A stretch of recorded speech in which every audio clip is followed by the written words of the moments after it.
তাবিজ কাকে বলে আপনারা তাই তো চিনেন না। বাইরে যে তামার খোল, রূপার খোল, এইটারে বলেন তাবিজ না, এটা খোল। এটা কি? তাবিজ অর্থ হচ্ছে আল্লাহর কালামের মাধ্যমে অনিষ্টতা থেকে, জাদু থেকে, অনিষ্টতা থেকে পানাহ চাওয়া, এটাকে বলা হয় কি? তাবিজ। বুঝতেছেন? একেবারে নিঃসন্দেহে মনে রাখবেন, কোরআন কারীম তাবাররুকান, শেফার জন্য পড়ে দম করে পানি দেওয়া যেমন জায়েজ, হাদিয়া নেওয়া জায়েজ, ঠিক কালামুল্লাহ শরীফ লিখে যদি কাউকে বরকতের জন্য রাখতে দেওয়া হয় সেটাও জায়েজ।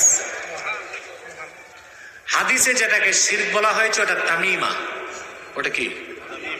তামিমা শিরক। তামিমা আর তাবিজ এক না। হাদিস শরীফে এসেছে, আল্লাহর হাবিব সাল্লাল্লাহু আলাইহি ওয়াসাল্লাম বলেছেন, মান আল্লাকা তামিমাতান ফাকাদ আশরাক, যে ব্যক্তি তামিমা ঝুলাইলো সে শিরক করলো। এখন কিছু আলেম না বুঝেই তামিমার হুকুম তাবিজে আনে, বলে তাবিজ পরাও শিরক। সে চিনেই না কোনটা তামিমা কোনটা তাবিজ। তামিমা কোনটা? তামিমার বহুবচন তামায়েম। তামিমার 14টা অর্থ আসছে লিসানুল আরবে। কয়টা? দেখেন, নরি, করি, পাথর, গাছের ছাল, মৃত পশুর চামড়া, মৃত পশুর শিং, এইসব জড় পদার্থকে বরকতের আশায় শরীরে, দোকানে, বাড়িতে রাখা শিরক, এটাকে তামিমা বলা হয়েছে। আর যেটা কোরআন হাদিস থেকে লেখা হয় সেটা তাবিজ, সেটা রুকিয়া শারঈয়া, ওটা পুরোপুরি জায়েজ। কথা বুঝতে পারছেন? দলিল নেন। বিসমিল্লাহির রহমানির রহিমের তাফসিরে ইমাম ফখরুদ্দিন রাজি তাফসিরুল কাবীরে একটা হাদিস এনেছেন। রোম সম্রাট হেরাকাল বাদশাহ, হেরাকাল, তার মাথায় ব্যথা। তার মাথায় কি ছিল?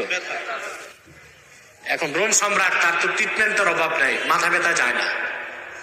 তখন সে এক ব্যক্তিকে খলিফাতুল মুসলিমিন হযরত ওমরের কাছে পাঠালেন মদিনাতুল মুনাওয়ারাতে।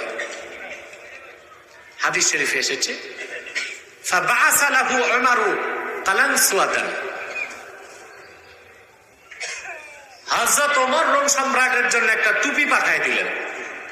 এই টুপি রোম সম্রাট মাথায় দিলে ব্যথা চলে যায়, টুপি খুললে ব্যথা হয়। রোম সম্রাটের কৌতূহল জাগলো, টুপিতে কি আছে দেখতে হবে। টুপি খুলে দেখে হযরত ওমর লিখে দিয়েছেন বিসমিল্লাহির রহমানির রহিম।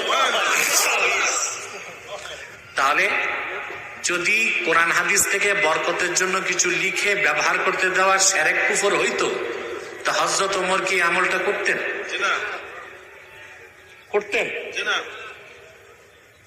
যদি কোরআন সুন্নাহ থেকে রুকিয়া শারঈয়া হয় সেটা লিখে দেওয়া, যদি তাবিজ বলেন জায়েজ আছে।